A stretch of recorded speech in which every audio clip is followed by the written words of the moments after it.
Hi, everyone. This is Sybil Charvel and Tyler Dell at Colorado State University. Looks like we have about 8 total participants on.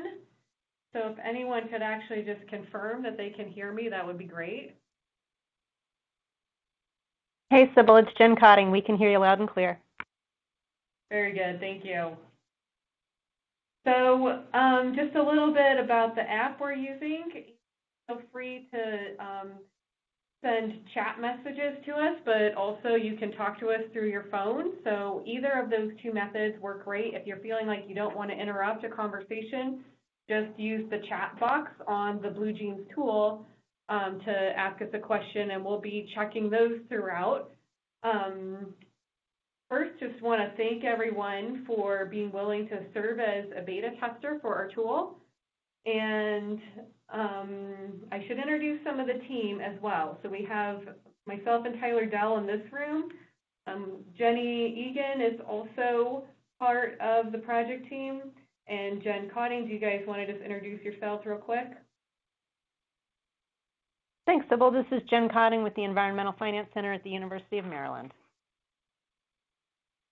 Hi, and hopefully everyone can hear me. This is Jennifer Egan with the University of Maryland Environmental Finance Center as well. All right, thank you. Anyone else from our project team on? I have a couple phone numbers that I can't see names. Okay, so the way that we're going to format this today is that this is really a session, and people are welcome to drop in and drop out as you would like to. We're gonna start today with some issues that people have noted over email. So we're going to go ahead and go through some of those issues that people already have said that they're kind of coming across with the tool, and try to do some demonstrations that may potentially help with that. And then we're really opening this up. This is your session to ask questions or ask for demonstrations or whatever it may be that would help you guys to use the tool better and to complete your beta testing process. Also realize that we can turn it over so you guys can share your screens. So if there's things that you want to show us, we can work that way as well. So let's go ahead and get started with the demonstration of some of the things that people have had issues with. Just get to home.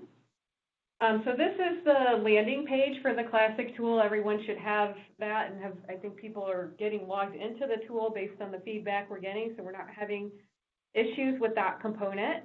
So here's the first page, and this kind of provides some information about the tool, what it does, and includes a link to the user guide. So realize that you can link to the user guide from there. You also should have had that attached to an email that you received in the beginning. Also important to note is that we are recording this session today, and we will post that recording online. So on this page. So we'll send an email once we have that recording available, and then you'll be able to see it. Okay, so let me just show a couple things. Like I said, we did have some users struggle with uploading their own layers, and that was something that we've had to correct on the tool. We did have a bug on that part, but I still want to demonstrate that just so now that is working. Users can upload shape files of their area. So when we go into here, and I should just confirm, I'm sharing my screen now. Do people see my screen? Yes, good, thank you. Okay, so I'm going to select the method for selecting my area, and I'm going to select user supplied area. And then we want to import, and I have a set of shape files on my hard drive here for Fort Collins Utilities. So I'm going to select those, open them, and then that will then load that area up, and then I'll just go ahead and go through these next couple steps, which is we've told people to select based on a tract level, and then we use data from NLCD. That's what automatically populates is the 2011 data. I think there's been a new update recently to that we're going to load into the tool. So if you want to use that data, then you just click Next, and we use Surgo data, click Next, and we'll name the project Fort Collins and create that. And I'm actually not going to run this particular one because, well, I'm running it, but I'm going to stop it and actually go to another issue. Some users in Arizona had some issues, and I just wanted to use that as an example to show selection of areas and uploading of the climate data. But this is almost uploaded anyway. I'm going to go ahead and actually just close that one out. And a new project going.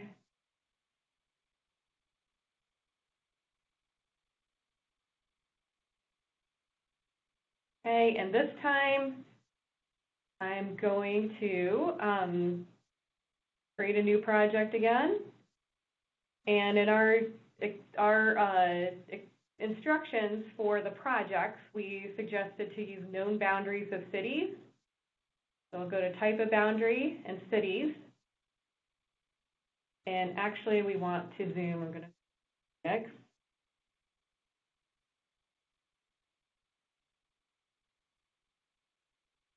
Okay, and so now for this Phoenix area, these city boundaries should be loaded in. Except I think I need to reload. So that uploaded the first time for Fort Collins because that's where my map was. So I'm just going to refresh this. So I click that refresh button, and now we have these cities, and I'm going to see if I can find Tempe. Okay, so then this automatically finds the boundaries for Tempe if someone wanted to do an analysis there. And for the sake of time, I'm just going to run this as a single subunit right now and use all these automatically loaded data, create a project. And I'm going to also show, I know the user in Arizona struggled a bit with finding the climate data, which I realize there's not every climate station will have data upload or have enough data in it. And there are ways to find other climate stations that are nearby. So I think that that's a really nice thing for us to also demonstrate today to show what happens when a climate station that is nearby is not necessarily a good climate station. Okay, so that's successfully uploaded all of the data for that project. And let's go, so if we go to Precipitation Station, I think it's Phoenix City. When you click on Phoenix City, it says it's loading precipitation data, but when we look over here in this right panel to the bottom, we should see precipitation data when we select there. That means that particular data station is not, that doesn't have accurate data or good data or any data for that matter. So we need to look for other ones. Sometimes they don't automatically appear. I'm just going to zoom out a little bit. As you zoom out, if you're not having other data stations appear, you need to zoom out. And again, just like I did before, you need to reload to find other stations. And if we click now on Phoenix Airport, that data now populates. And so in this data set, there's data all the way from 1970 up to 2010. For your projects that we've asked for you guys to run, we've actually suggested that you use a shorter time period, about, I think it was 2 years. I'm going to put 1999 here. Okay, and then that will just make sure that that's the only data that's used for the analysis. And when you're selecting your weather data, that's what the hydrologic model is using to conduct the simulations. And then what you get as outputs from, and when you're with your final outputs, are annual averages or total amounts that are accrued over that entire time period. So that just, you should select your weather data based on capturing enough years of weather data to be comfortable with differences and anomalies that may occur over a period, so that you're capturing an average rather than just a single kind of event. Also upload evaporation stations here. Found 16 evaporation stations, and same with these. If you click on these, you should see data load, so it's loading the evaporation data right now. That should come into this graph on the right-hand panel. Yep, so now we see these are evaporation amounts in inches, and you can also modify those values. Okay, and you can see on the map where all these yellow dots are evaporation stations that you could pick from. And really, I picked this Granite Reef Dam. That's probably not the most appropriate. If I were looking at this Tempe area, I'd probably want to get one of these Tempe stations. So just wanted to demonstrate some of those things that I know some of our users have already had some issues with.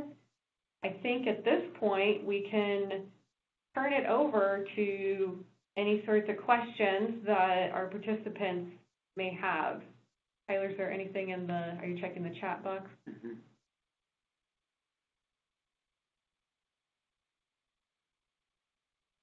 Pretty sure that's just in bad. Okay. Maybe, is anyone on from Arizona or Texas where we saw that there might have been some problems with what Sybil just went through?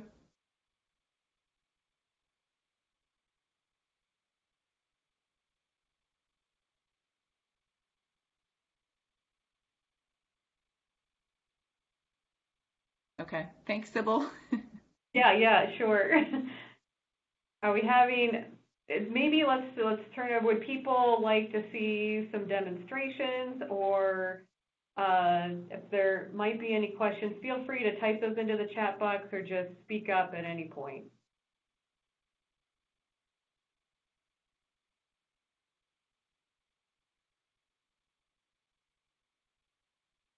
Okay, so let's see. I think in that light, we can just use this time to run through. Maybe I'll just keep going with that project that I just created in Tempe.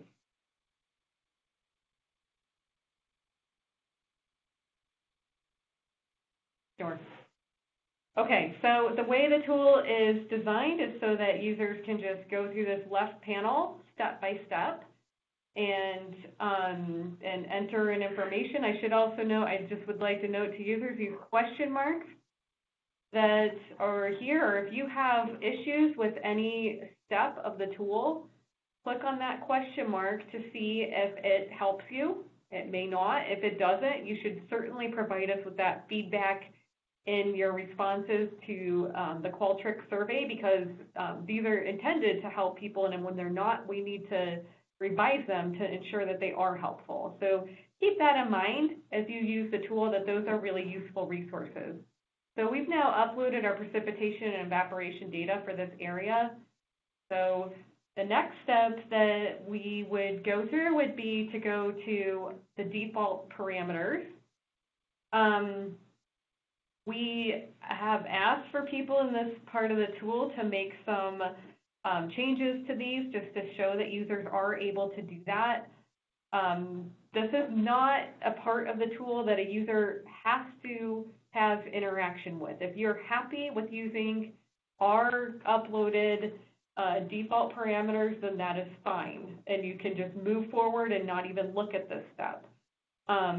Your subunit parameters here, these aren't coming up too well because I just ran this as a single subunit, but regardless, you can see all your characteristics, and if I had multiple subunits here, each subunit would show in this right table over here the subunit ID, the area in acres, percent impervious, the slope, and then percent of these different national land use categories. And so this is an area as well where you can edit any of these parameters. So if I wanted to change, say I wanted to take away 2% of other and put that into high density, I would do that right here, and it's giving me yellow because right now I don't add up to 100.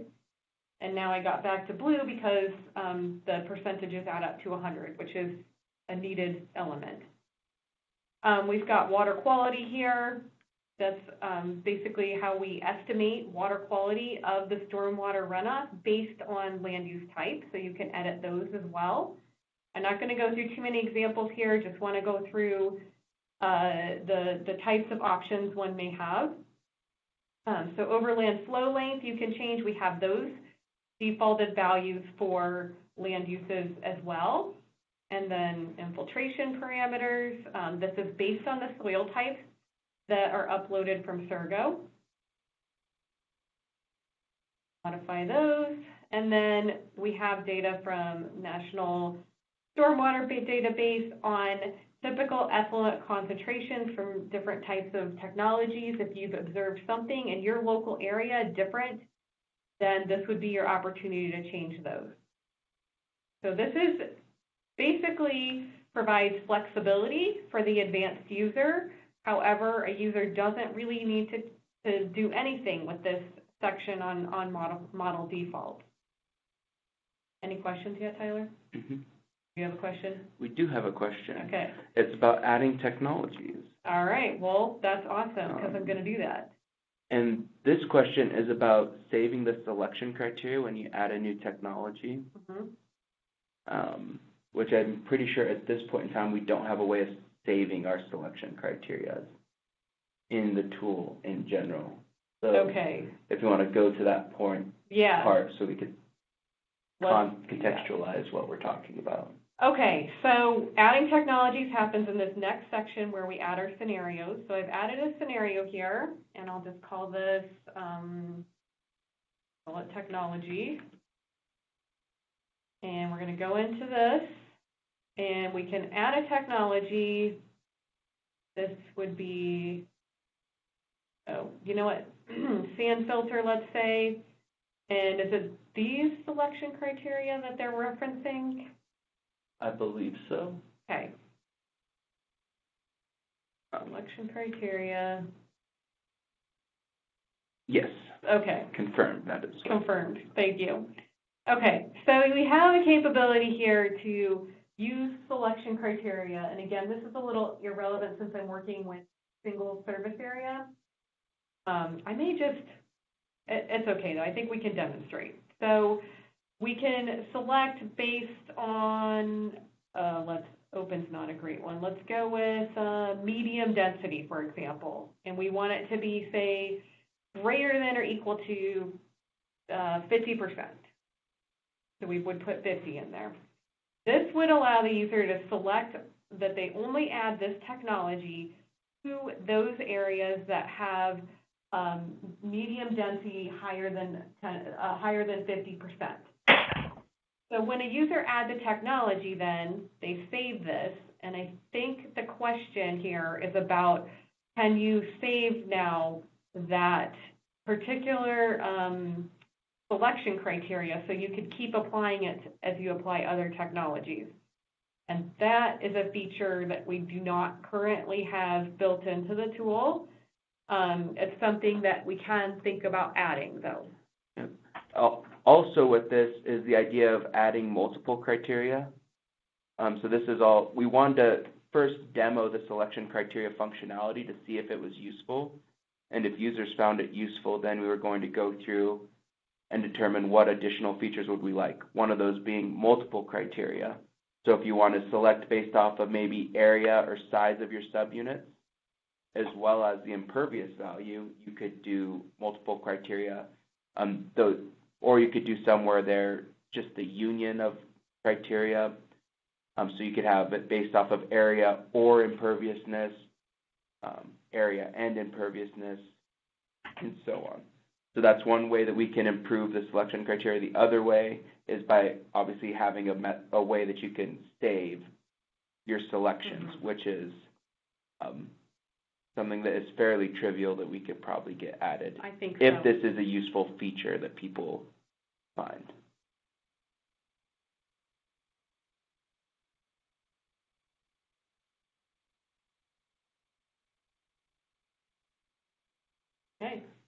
And then there's a problem with part 4.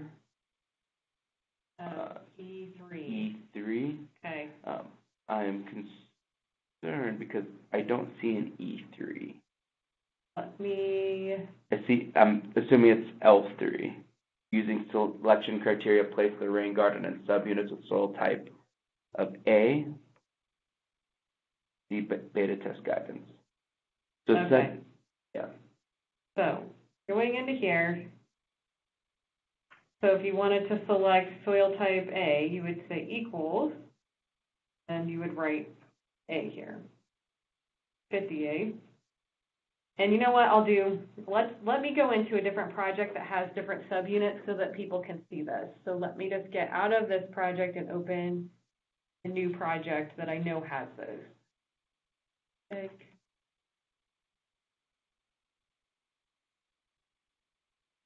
What?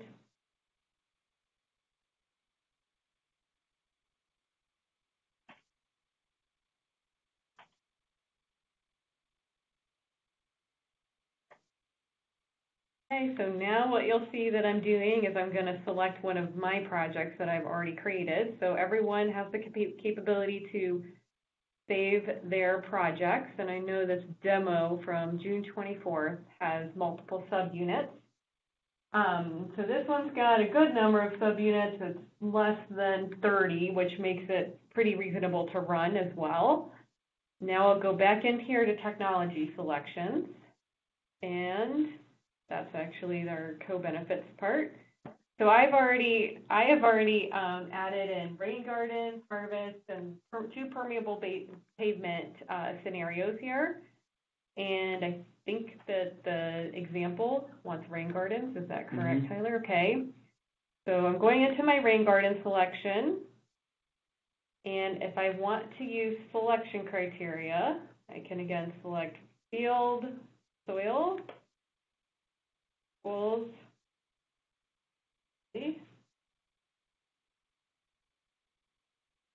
any of those, or maybe all of them. Do you know what these probably have, Tyler? That's in Denver. We're probably talking C's.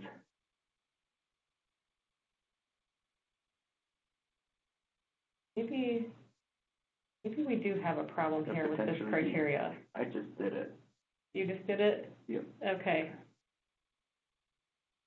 Click soil again.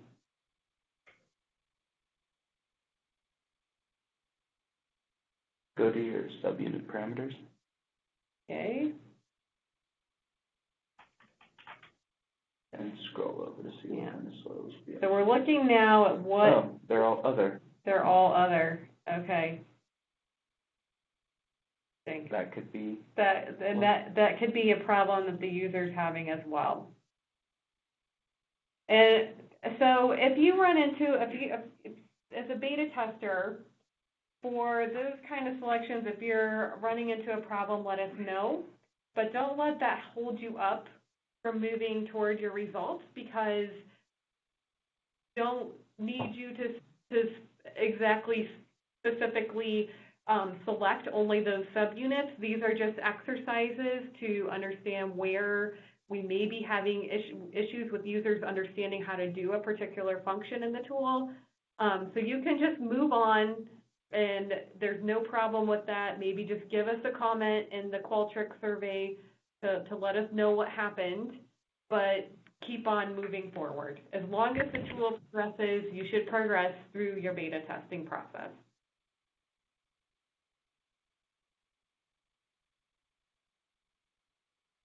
Other questions that we have? Great, then let's just keep going here. Just keep working with this project, okay? So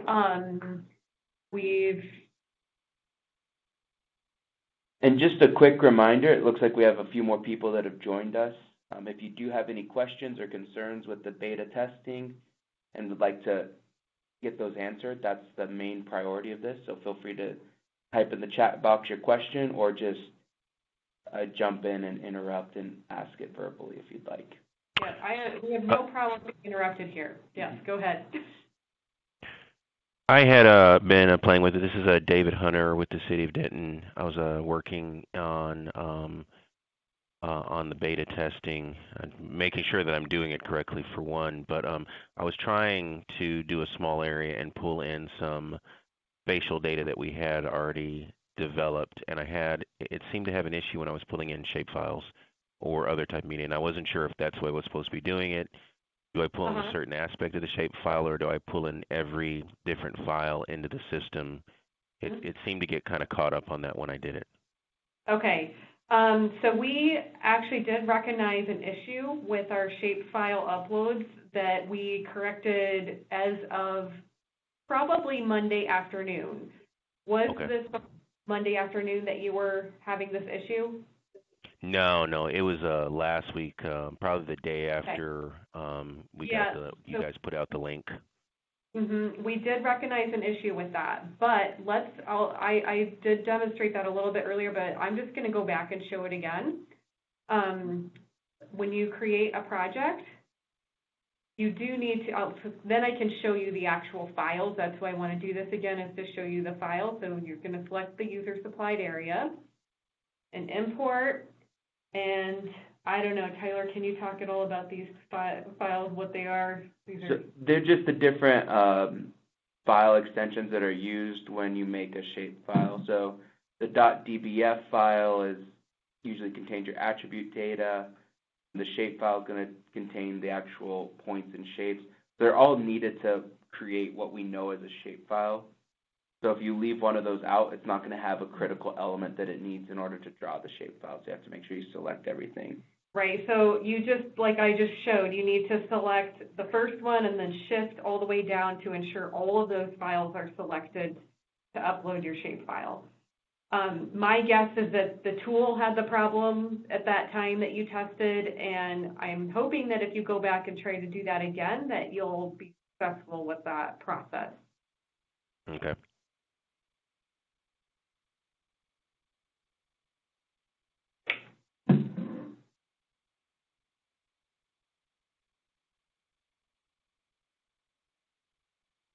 Okay.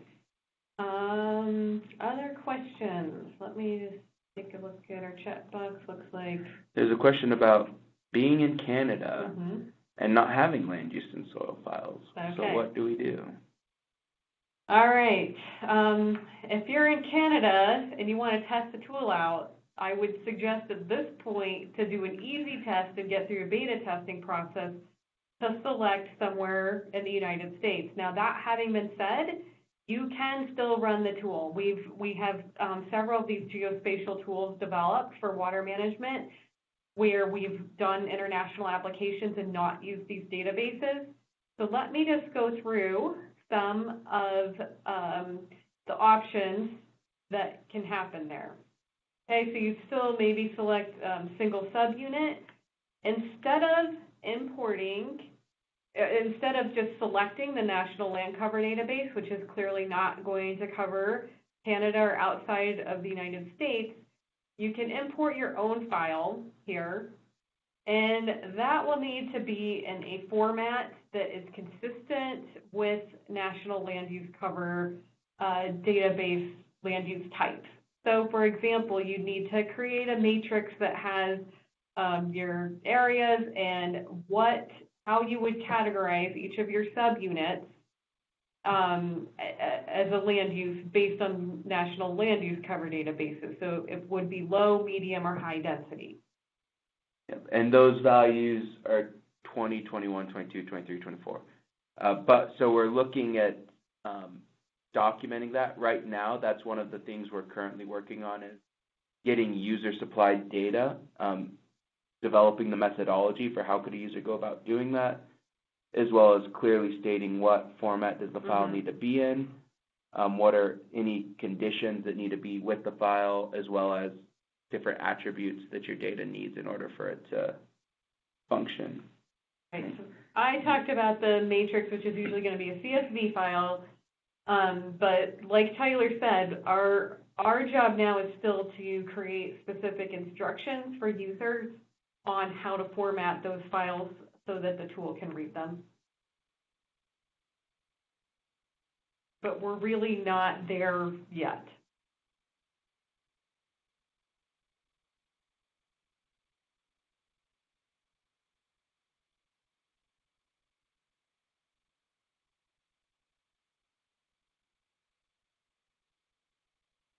I think at this point I could probably keep going through one of those projects. Let's see.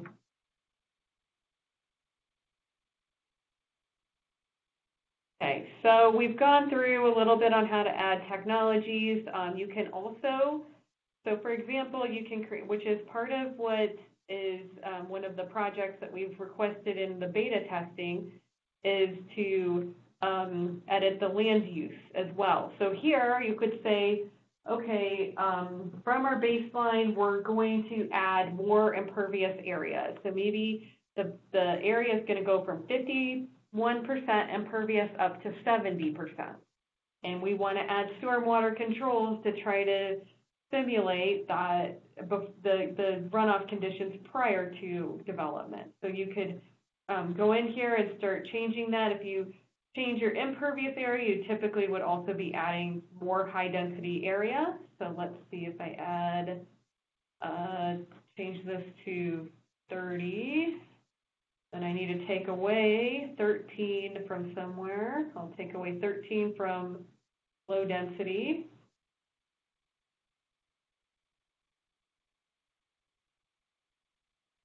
Okay, so you can make modifications like that on your land use. You can also make changes to the climate. So really the way that we have this set up currently is for users to select a percent change, and you can do that on a monthly basis or overall. So for example, you can change, say we're going to have a 10% decrease in precipitation. That would apply that across all of your various months, or you could have a change in evaporation. Question? All right, so you also have the capability to do that. You can also just go into here and change for each month what you would like to see for the precipitation change or evaporation change. So that's the current way that we have for simulating changes in climate that you can model potentially future climate scenarios. We go through here. This is our co-benefit section, and this is your opportunity to, do we have a question? All right. So this is an opportunity to select what criteria and indicators we're making.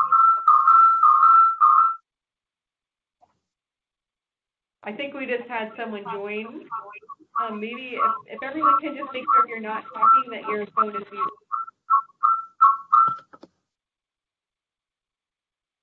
Okay, are we all good now? Yeah, so again, just make sure to mute your phones if you're not talking, and feel free to unmute those whenever you might have a question.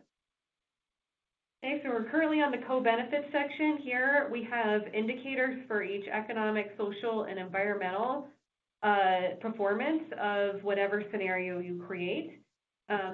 You could just leave these and not pay any attention to the co-benefits analysis, or you can change the importance factor for these. So these are defaulted to 2, which is somewhat important. You can take ones and select that they're very important.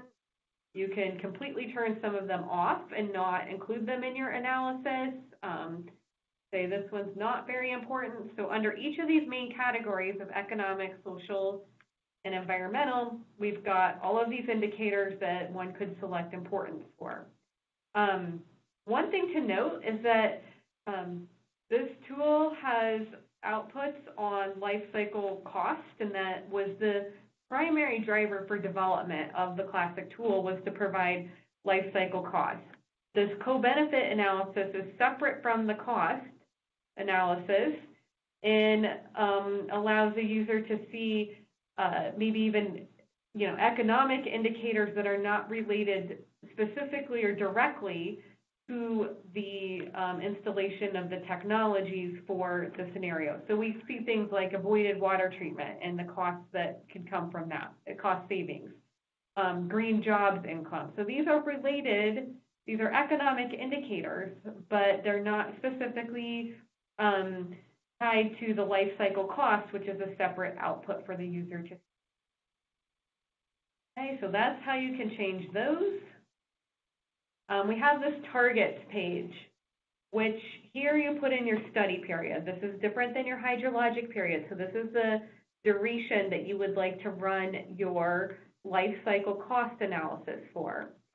You can also change the discount rate.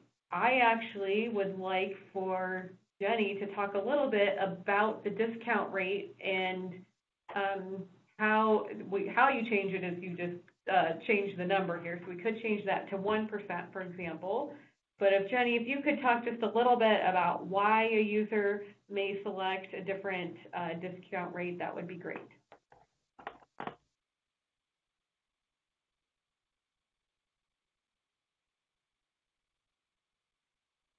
Jenny, are you there?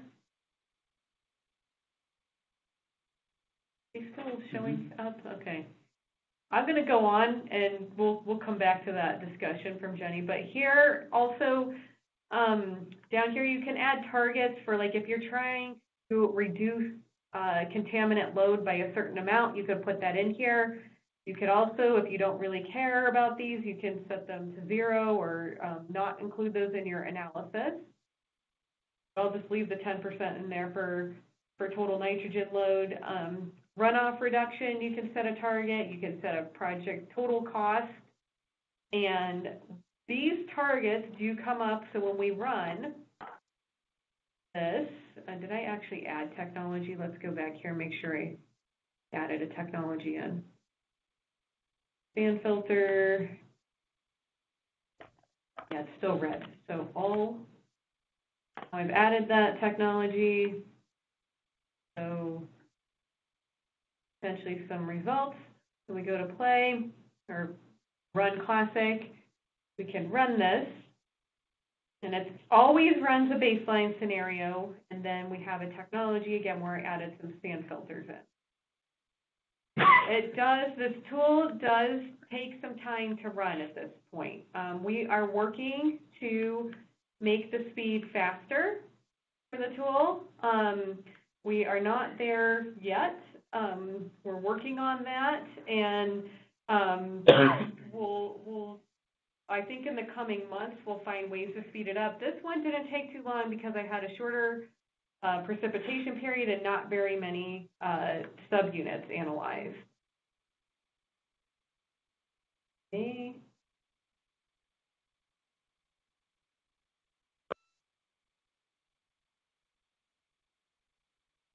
You're fine. Okay, so now we get to our results page.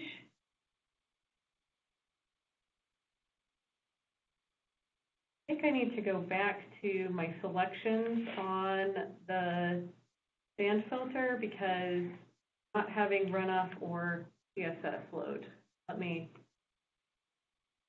Might actually just switch over to a project I've already run.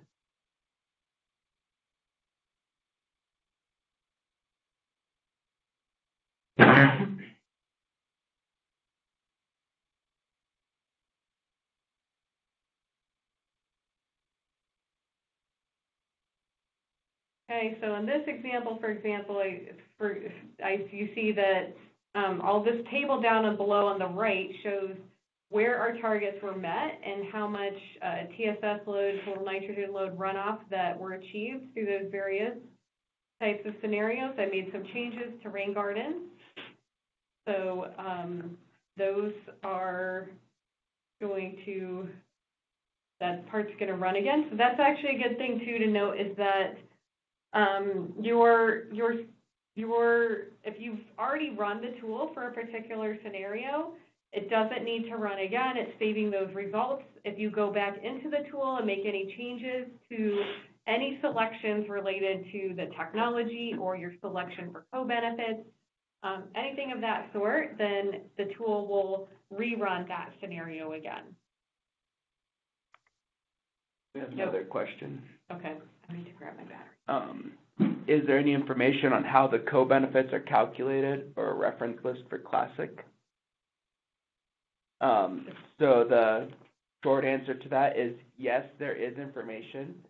We're currently compiling a paper right now, working with a few people here at CSU, as well as with the overall project team, that we're working on a paper there to make available, that will be available when the CLASIC tool is released.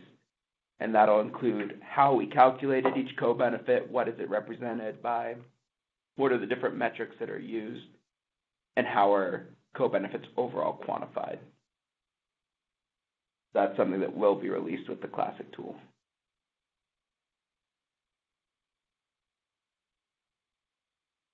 Okay. Yeah, so that will come into our final published user manual. We'll have all of the details on that, on the co-benefits analysis and the background for those. So now we can see results here. Their first page has got some information about every part of this. So we have the life cycle cost analysis, and you can see outputs on the different components like rehabilitation, maintenance, and construction. Now, rehabilitation is impacted by the study period. So rehabilitation activities need to happen on a periodic basis. And so if your total analysis period is 10 years maybe, you may not have rehabilitation costs in that 10-year analysis, but if you ran a 30 or a 40-year analysis, you would likely see a need for major rehabilitation activities. Orange is the maintenance, blue is construction.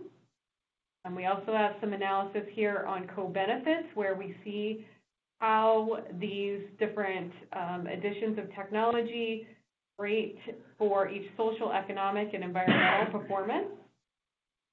And then at the bottom, we see hydrologic performance, and we can see percentage that is runoff, infiltration, evapotranspired, or harvested. For all of these outputs, we've got far more detailed outputs associated with each the cost, co-benefits, and performance. You can look again, you can select here, for example, a total nitrogen load, and that was decreased 14.5% approximately from the baseline. Permeable pavement is PP, that was decreased 17%. We can look at the different hydrologic parameters like runoff, infiltration, and evaporation.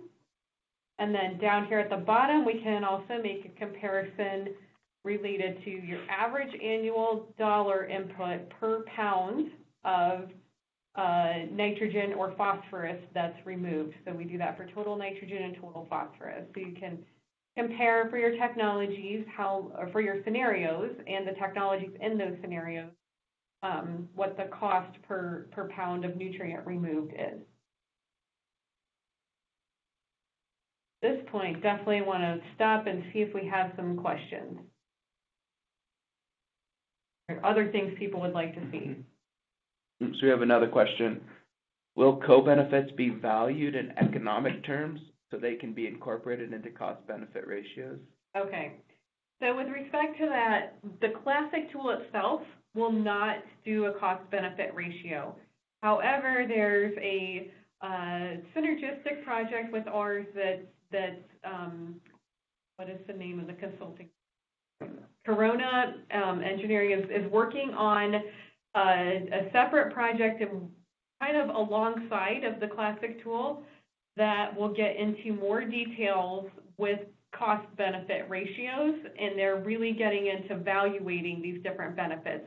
The CLASIC tool runs a more simplistic analysis that just provides scores for those different indicators that we've shown, and the idea is that the user can compare those in relation to cost and maybe hydrologic performance and performance for nutrient reduction. If the user is more interested in the cost-benefit ratios, then they should move over to the other tool that Corona Environmental is working to develop, and that the intent is and the vision is at this time is that those the two tools will work together. And for example, a user may be able to take what they've generated from the CLASIC tool in terms of the inputs, area characteristics, and our swim outputs, and have that feed into the tool that Corona is currently developing. So I guess that you should stay tuned to see more on that.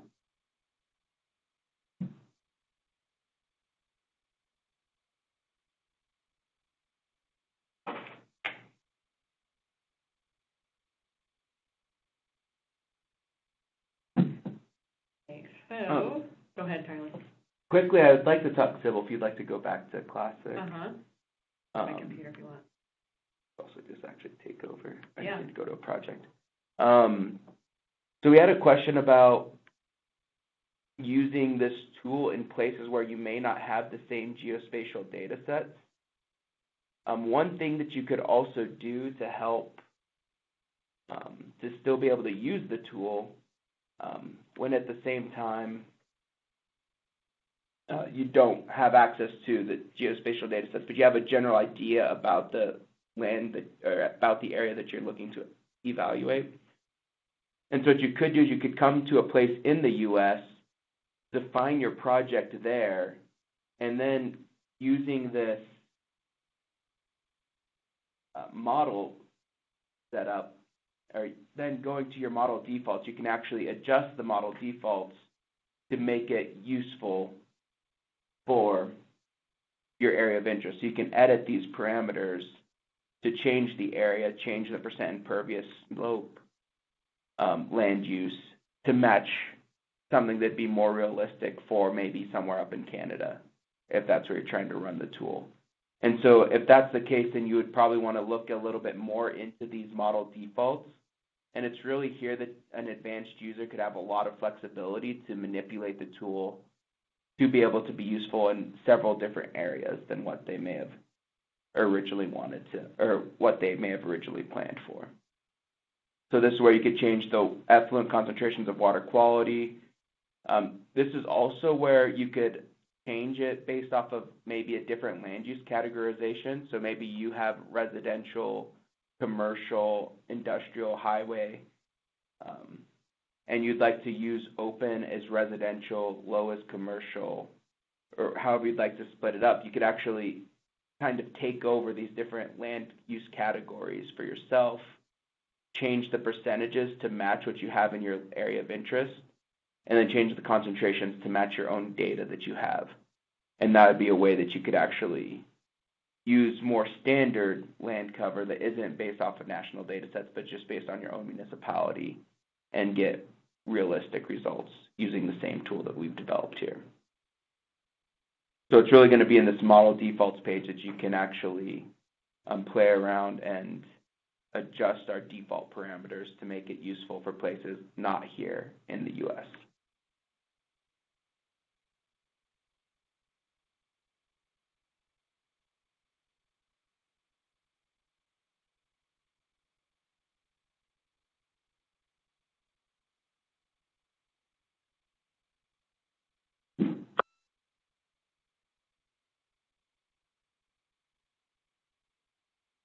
All right, so at this point, we can go ahead and take any other questions. Otherwise, I'm not sure that we really have very much more to demonstrate. We're happy to stay here to continue to take any questions, and if anyone wants to show us issues that you're having, we'd be happy to take a look at those. We'll stay on the line, but we're kind of done with the demonstration component of this help session. We're here if you guys have questions. Hi, and this is Jenny from the EFC. If you email the CLASIC email as well, we can take questions from that as well. And what we do is we give them to Sybil and Tyler, or if it's something that we could answer, we answer it right away. So I just want to say there's a couple different ways to get immediate help if you're stuck. So definitely just don't wait until either the next webinar. You can reach out and contact us so you can continue testing the beta. Thanks.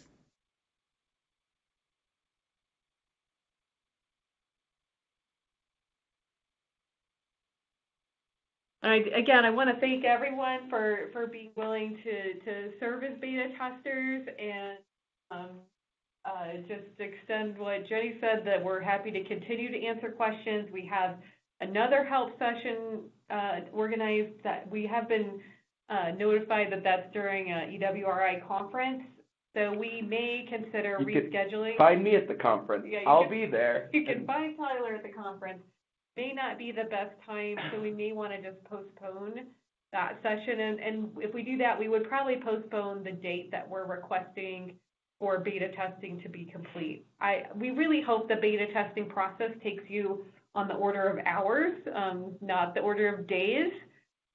So just keep us posted as you have issues. And again, thanks for your time and looking at the tool, and whatever extent that you guys can get into testing this and providing us with feedback will be helpful.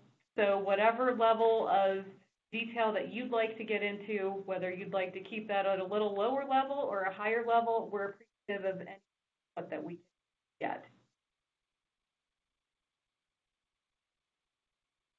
Again, thanks everyone for joining today as well, and we're just going to hang out here and be ready for questions. Hey, Sybil and Tyler, can you hear me? This is Tanya. Hi, Tanya. Hi. I don't know if David Hunter is still on, but he sent a question via Gmail. And I thought that even if he wasn't on, we could record it, and then when we send it out, it'd be there for him. Okay. His question was he said, for my location, I am working with,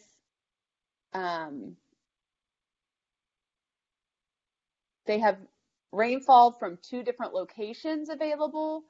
However, they have an ASOS at the Denton Municipal Airport that happens to be used for evaporation. Is there a way to get this data?